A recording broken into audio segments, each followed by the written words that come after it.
한 주간의 IT 이슈를 점검해 드립니다. IT 이슈 위클리 지금 바로 시작하겠습니다.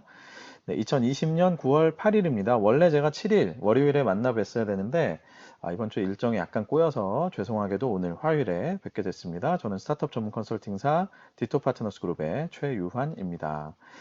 IT 이슈 위클리는 커버 스토리와 헤드라인 한 줄 요약으로 구성되어 있습니다. 커버 스토리부터 만나보시죠.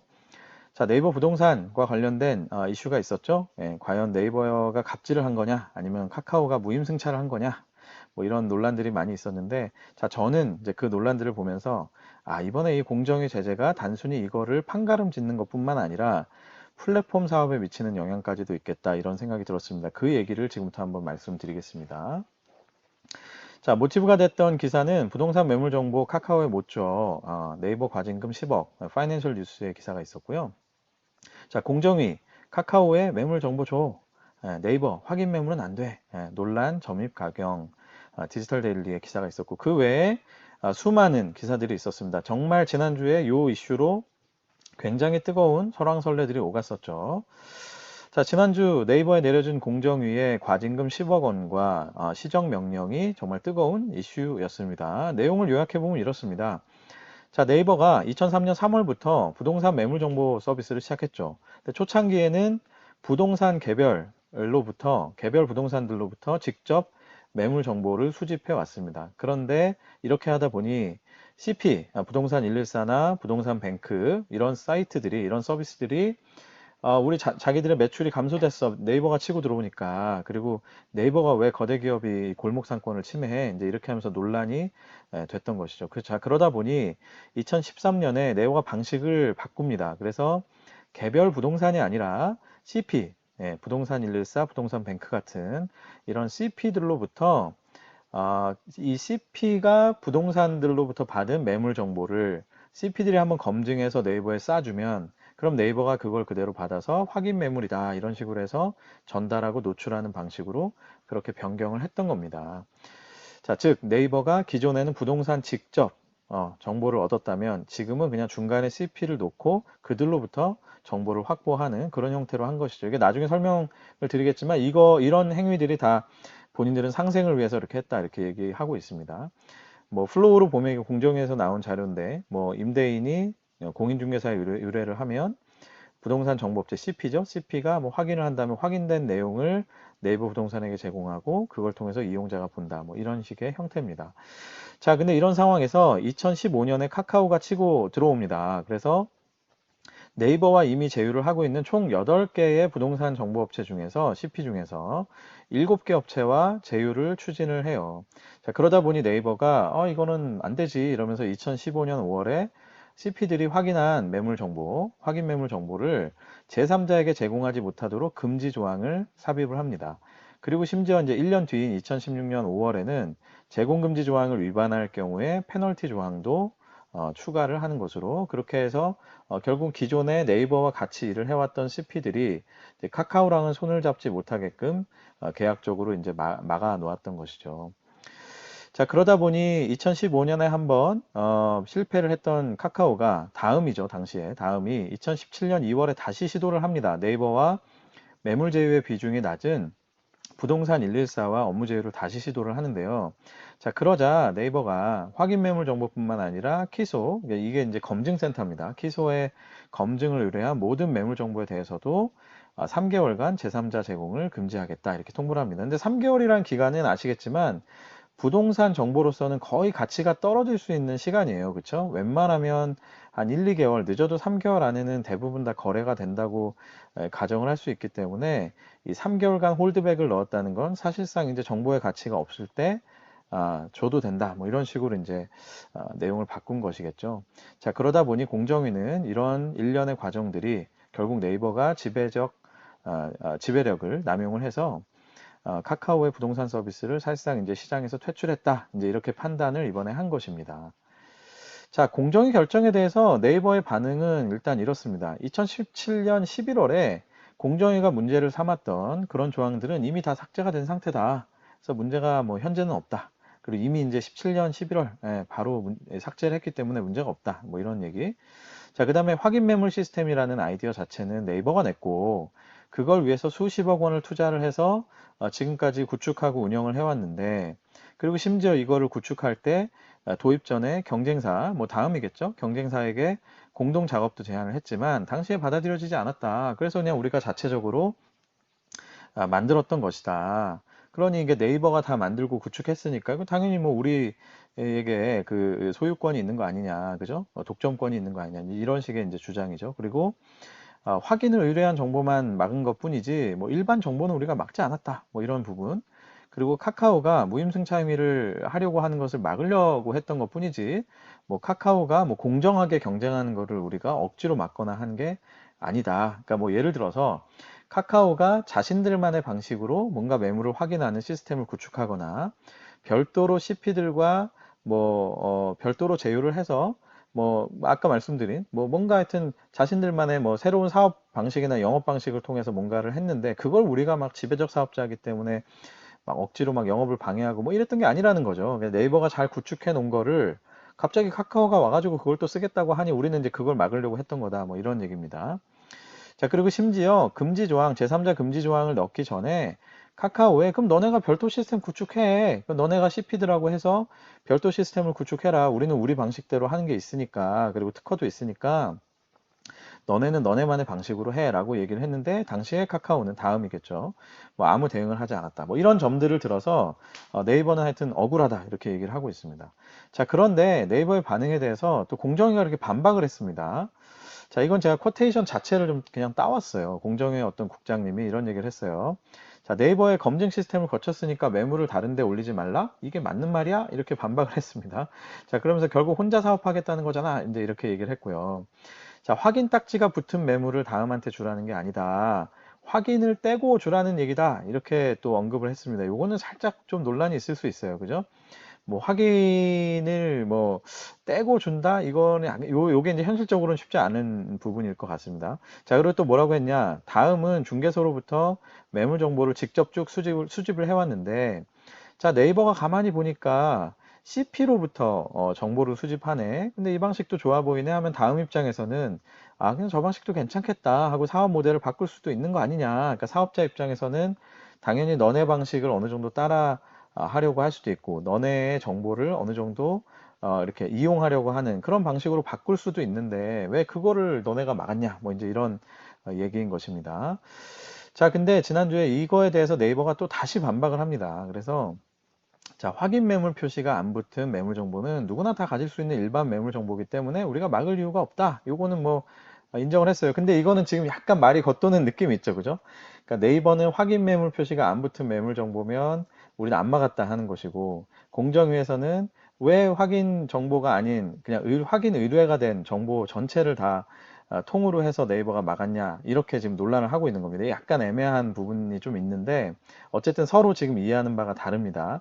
확인 매물 정보라고 하는 요 하나를 두고 네이버는 우리 시스템, 우리가 비용과 노하우를 들인 우리 시스템을 거친 정보, 가치가 부과된 정보이기 때문에 이거는 우리 거야 이렇게 주장을 하는 거고 공정위는 야 그게 너네 시스템 거쳤다고 해서 무조건 너네만 써야 돼? 그거는 혼자 사업하겠다는 거 아니야? 이것도 오픈해야지. 이렇게 확인 매물 정보에 대해서 지금 해석이 다른 겁니다. 그렇죠? 자, 그래서 네이버 측은 우리의 비용과 노하우가 포함된 그런 확인 매물 정보는 우리가 막을 수밖에 없다. 이렇게 얘기를 한 거고. 자, 심지어 두 번째 또 뭐라고 얘기했느냐? 우리는 공정하게 하려고 했다는 점을 이제 강조를 하는 겁니다. 광고 수익도 포기한 채 중소 부동산 정보업체와의 상생을 위해서 이들의 매물 정보만을 제공하는 것으로 개편을 했다. 제가 앞에 설명드렸죠. 2013년에 개별적으로 부동산하고 거래를 하다가 이제 CP를 통해서만 정보를 받기로 그렇게 이제 바꿨죠. 근데 이 과정에서 네이버는 이제 부동산 정보와 관련된 광고도 포기하고 CP의 정보만을 게재하기로 하고 그리고 확인 매물 정보에 대해서는 CP도 역시 게재할 수 있도록 이렇게 정보를 공유하는 것으로 그렇게 이제 만들었던 것이죠. 그러니까 결국 우리는 이 사업과 관련된 초기부터 상생을 위해서 여러 가지 구도들을 만들어 왔는데 왜 갑자기 이제 우리한테 뭔가 지배력을 남용했다고 하느냐 뭐 이제 이런 얘기를 하는 겁니다. 자, 그러면서 결국은 이제 뭐냐 원천적으로 카카오가 무임승차하려고 한 것이 맞는 거다. 그리고 또한 부동산 114는 네이버와의 어떤 당초부터 맺었던 조건들을 깨려고 했던 것이 맞다. 이렇게 이제 네이버는 다시 또 반박을 해왔습니다. 자, 이에 대해 카카오 측은 특별한 반응을 내놓고 있지는 않습니다. 일단은 특별히 얘기할 이유는 없겠죠? 본인들에게 유리하게 결정이 나왔으니까. 자, 네이버는 법적 대응을 시사했는데요. 결국 쟁점은 네이버가 경쟁자를 배제하려고 하는 그런 의도가 있었느냐? 이게 하나 있을 거고, 두 번째는 아까 제가 말씀드린 확인 매물 정보라는 것에 대한 해석. 이게 과연 네이버의 독점성이 인정이 되는 것이 맞느냐? 이 부분에 아마 있게 될 겁니다. 그죠? 법적인 소송이 붙는다면 결국 이런 포인트들이 중요해지겠죠. 자, 여러분의 생각은 어떠세요? 누구의 말이 맞는 것으로 보이시나요? 자, 오늘 방송에서 사실 이에 대한 판단을 하려고 하는 것은 아닙니다. 제가 무슨 법관도 아니고, 그쵸? 자, 다만 이번 공정위의 결정을 보면서 자, 이 결정이 플랫폼 사업에 상당히 영향을 미칠 수 있겠다 이런 생각이 저는 들었어요. 그래서 이번 방송을 준비한 건데요. 자, 일부 언론에서는 이번 공정위 결정을 네이버에 대한 견제가 이제 제대로 시작됐다 이렇게 환영의 의사를 막 밝히면서 이렇게 해석을 하기도 했는데 이번 부동산에 이어서요 지금 공정위가 쇼핑 자사의 매물을 조금 더 상단에 배치한다든지 이런 식의 행위 그리고 동영상 자사의 네이버 TV에 대한 컨텐츠를 좀 더 우대해주는 브이라이브라든지 이런 컨텐츠들을 우대해주는 행위에 대해서도 이제 공정위가 심의를 한다고 하니까 당연히 언론들이 얘기하듯이 이건 전체적으로 보면 네이버 죽이기 아니야 이렇게 볼 수도 있을 겁니다. 자, 그러나 엄밀히 말해서요 쇼핑과 동영상에서 자사의 계열 서비스에 대한 그런 우대 혜택을 주는 거 이거는 당연히 공정행위에 위배된다 이렇게 볼 수 있겠죠. 검색이라고 하는 것은 어떻게 보면 중립성과 공정성이 있어야 된다라고 누구나 다 느끼고 있으니까 그래서 이 부분은 사실 오히려 쉽게 납득이 되는데 그러나 이번 부동산 건은 저는 성격이 좀 다르다 이렇게 생각을 하고 있습니다. 어떤 부분 때문이냐면 결국은 플랫폼 사업자의 차별화 전략 중에서 이 정보 독점이라고 하는 굉장히 중요한 축이 이런 결정에 따라서 이제 힘을 잃게 될 수 있기 때문입니다.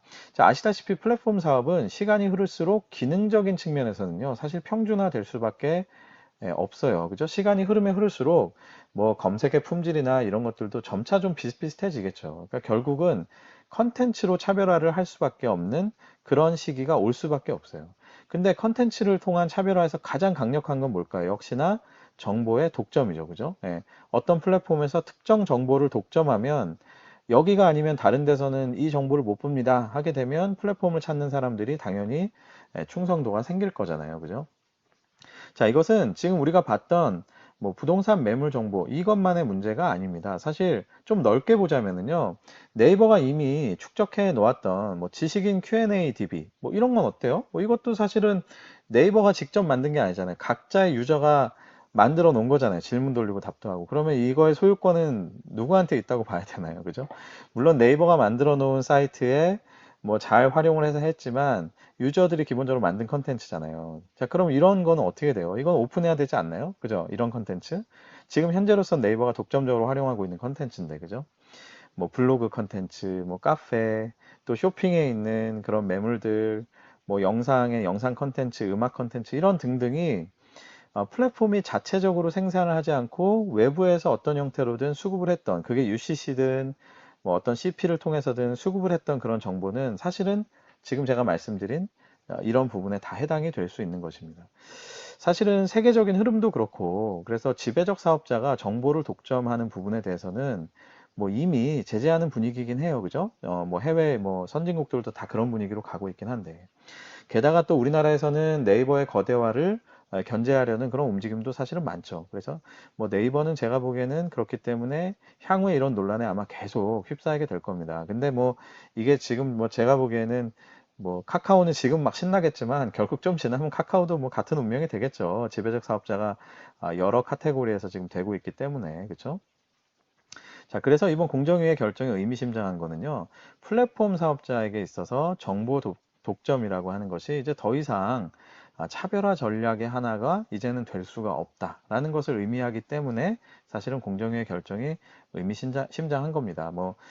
실제로는 어떤 정치적 배경이 있고 해서 네이버라는 그런 거대 플랫폼을 진짜 죽이기를 하는 건지 그거는 사실 여기서 언급하고 싶지는 않고요. 중요한 건 어떻습니까? 우리는 사업하는 사람들이니까 이런 결정이 있으면 실제 향후에 우리 사업에 어떤 영향이 가는가? 예, 플랫폼, 특히 플랫폼 사업을 하시거나 꿈꾸는 분이라면 결국 플랫폼 사업에 있어서 중요한 차별화 전략의 하나의 필러, 하나의 축이 이제 사라질 수도 있다. 이런 생각이 드는 것입니다. 자, 근데 여기서 질문, 그거 너무 해석이 심한 거 아니요? 이런 거, 이게 참 그 이정재 씨를 좀 흉내낸 건데, 그죠? 네, 잘 안 되네요. 그거 너무 해석이 심한 거 아니요? 자, 이번 거는 네이버와 같이 지배적 사업자에게만 해당되는 얘기 아니냔 말이요. 뭐 이렇게 질문을 할 수도 있을 겁니다. 그죠? 네. 맞습니다. 사실 맞을 겁니다. 지금 현재로서 보면 뭐 네이버와 같이 정말 지배적인 사업자, 지배력이 있는 사업자들에게만 지금 이 논리들은 아마 해당이 될 거예요. 하지만 어차피 플랫폼이 파워가 없을 때에는 이 정보의 독점이라는 건 그림의 떡이거든요. 그렇기 때문에 일반 스타트업들에게는 문제가 될래야 될 수 없는 부분이잖아요. 그렇기 때문에 말씀드린 대로 이거는 사실 뭐 현재로서는 네이버나 카카오에만 해당되는 그런 얘기처럼 보여질 수 있습니다. 자, 그런데요, 그 분야를 특정하기 시작하면은 분야를 어떤 특정 분야로 좁히기 시작하면 이 얘기가 조금 달라집니다. 그러니까 특정 분야에서 지배력이 있거나 혹은 얻고자 노력하는 모든 사업자에게 사실은 해당될 수 있는 얘기가 된다는 것이죠. 뭐 이렇게 볼 수 있죠. 뭐 쿠팡은요, 그죠? 배달의 민족은 뭐 토스, 뭐 웨이브, 멜론, 뭐 또 요즘 많이 떴던 인테리어의 뭐 오늘의 집. 자, 이런 사람들은 뭐 지배적 사업자가 아닐까요? 그죠? 그거는 진짜 보기 나름이에요. 사실 해석하기 나름이기 때문에. 그러면 결국 분야를 어떻게 특정하느냐에 따라서 지배력은 다르게 해석이 되겠고, 그러면 후발주자는 어떤 형태로든 독점적인 관계, 독점적인 계약에 대해서 문제를 삼을 수 있는 이제 그런 상황이 될 거라는 것입니다. 그래서 이게 단순히 네이버 카카오만의 문제는 아니다. 또 심지어는 어떤 특정 분야에서 지금도 열심히 우리가 아주 더미넌트한 플랫폼이 될 거야라고 사업을 일구고 있는 분들에게도 이게 다 해당될 수 있는 얘기가 된다는 것이죠. 자, 결국 플랫폼 사업의 난이도는 더 올라갈 겁니다. 그죠? 예, 정보 독점이 안 되기 때문이에요. 정보 독점이 된다라고 하면 사실 그만큼 충성도를 만들어내기가 쉬운데 지금 이제 더 이상 그게 쉽지 않은 상황이 된다라고 하면 결국은 그 외의 것들을 우리가 추구할 수밖에 없겠죠. 뭐 브랜드의 차별화, 마케팅, 가격, 또 기술. 그러나 기술적인 부분은 뭐 시간이 흐르면 흐를수록 이 플랫폼이라는 것들은 계속해서 평준화가 되는 그런 양상이 있죠. 그래서 결국 가장 근본적이고 쉬운, 뭐 쉽다고 표현하기는 좀 그렇지만 가장 직접적인 그런 그 정보의 독점에 의한 플랫폼의 차별화는 이제 점차 쉽지 않은 시대가 되고 있다. 이런 얘기입니다. 자, 물론 정보 독점을 할 수 있는 방법이 딱 하나 있습니다. 그게 뭐냐면 플랫폼이 직접 돈을 들여서 정보나 컨텐츠를 만드는 거예요. 그러니까 정보나 컨텐츠의 소유자가 되는 것이죠. 마치 넷플릭스 오리지널처럼 그렇게 만드는 것인데요. 자, 결국 어떻습니까? 그게 다 돈이죠. 예, 다 돈 얘기예요, 돈 얘기. 그래서 플랫폼 사업의 난이도는 결국은 전략적 선택도 이제 좁아지지만 그 전략적 선택이 좁아짐에 따라서 다르게 선택할 수 있는 그런 어떤 전략의 선택지는 결국은 돈이 드는 얘기. 예, 이게 전체적으로 어떻습니까? 난이도가 올라가는 또 고비용의 구조가 되는 뭐 그런 식의 이제 구조로 가는 것이죠. 자, 이 얘기는 결국 뭐겠어요? 달리 얘기하면. 예, 결국은 이제 웬만한 스타트업으로서는 시대가, 그죠? 점점 이제 플랫폼 사업의 명암 내밀기도, 이제는 뭐 힘들어진다. 이런 의미가 될 수 있을 겁니다. 자, 얘기하다 보니까 뭔가 좀 씁쓸하네요. 그죠? 예, 작은 회사들에게 뭔가 미래가 없는 그런 느낌인데. 자, 확인 매물이라는 아이디어로 부동산 검색의 차원을 높인 또 혁신의 가치, 그걸 알아달라 이렇게 주장하고 있는 네이버, 그죠? 그리고 또 상생을 위해서 꾸준히 노력해왔다 이렇게 주장하고 있는 네이버가 있고요. 자, 그리고 아무리 네이버가 구축해 놓은 시스템을 거친 정보라 하더라도 경쟁사에게도 공정하게 오픈을 해서 공정 경쟁을 해야 된다라고 생각하고 있는 공정위. 자, 과연 법적 공방이 이어진다면 결과가 어떻게 나올지 앞에서 말씀드린 그런 여러 가지 사업에 대한 영향들까지 고려를 했을 때 아주 주목이 되는 그런 이슈입니다. 계속해서 팔로우를 해보겠습니다. 네, 지금까지 커버 스토리였습니다. ITC 위클리 헤드라인 한 줄 요약으로 넘어가 보겠습니다. 자, 배민 625 결제액이 월간 결제액이 1.2조 원 역대 최고치를 기록했습니다. 쿠팡이츠 위메프도 추격을 하고 있다고 하고요. 이건 원래 기사에 오타가 있었군요. 위메프 5가 위메프에서 만든 배달 서비스 이름이죠. 네, 오타가 아니네요. 위메프 5도 추격을 하고 있다. 이런 소식이 있는데 8월에 결제 금액이 1.2조 원으로 역대 최대를 기록했다고 합니다. 엄청나죠, 그죠? 결제자 수는 1,604만 명인데 요거는 3월 대비해서는 두 번째로 높은 그런 숫자였다고 하고요. 배달 시장은 이제 확실하게 그냥 트렌드가 된 것 같아요. 이 기사들을 보면은 코로나가 피크를 칠 때 쫙 치고 올라갔다가 조금 이제 사회적 거리두기가 완화됐을 때 살짝 꺾이는 듯 하지만 전체적인 추세선은 계속해서 올라가거든요. 그 얘기는 뭐냐면 결국 배달이라고 하는 서비스가 단순히 코로나가 극성을 부릴 때 잠깐 동안 쓰는 그 불편함 때문에 잠깐 동안 쓰는 서비스가 아니라 이제는 완전히 우리 생활에 자리 잡았다 이렇게 볼 수 있을 겁니다. 뭐 이거에 따라서 정말 많은 사회적인 변화들이 지금 일어나고 있죠, 이미. 예, 이거는 뭐 제가 기회가 될 때 한번 또 다뤄 드릴게요. 자, 카카오톡 네이버 앱도 모바일 운전면허증 된다. 연내 서비스. 카카오와 네이버가 모바일 운전면허 확인 서비스에 대해서 ICT 규제 샌드박스 임시 허가를 취득했다는 소식입니다. 자, 이게 뭐 모바일 운전면허증이 네이버 카카오 뭐 앱에 들어간다 이거 자체가 중요한 게 아니고요. 결국은 그쵸? 결국은 본인 확인 서비스 이게 이제 점차 디센트럴라이즈 되고 있잖아요. 그러니까 그런 것들의 움직임이 이제는 거대 기업들도 뛰어들기 시작하면서 이쪽에 이제 전쟁도 굉장히 격화되겠다 이런 생각이 듭니다. 이미 이제 패스라는 앱에서 한 발 앞서가고 있었는데 카카오와 네이버도 뛰어들기 때문에 아마 이 시장도 점차 경쟁이 아주 격화될 것 같다 이런 생각이 듭니다. 네, 오늘 방송 여기까지입니다. 유튜브와 페이스북, 애플 팟캐스트, 네이버 오디오 클립, 팟빵을 통해서 만나보실 수 있습니다. 각 플랫폼에서 검색창에 디토 파트너스 그룹을 검색해 보십시오. 좋아요와 구독 많이 부탁드립니다. 자, 코로나가 많이 진정은 좀 됐지만 그래도 아직까지는 좀 더 조심해야 될 때죠? 네, 저도 그렇고 여러분도 그렇고 건강한 모습으로 다음 주에 다시 찾아뵙도록 하겠습니다. 여러분 감사합니다.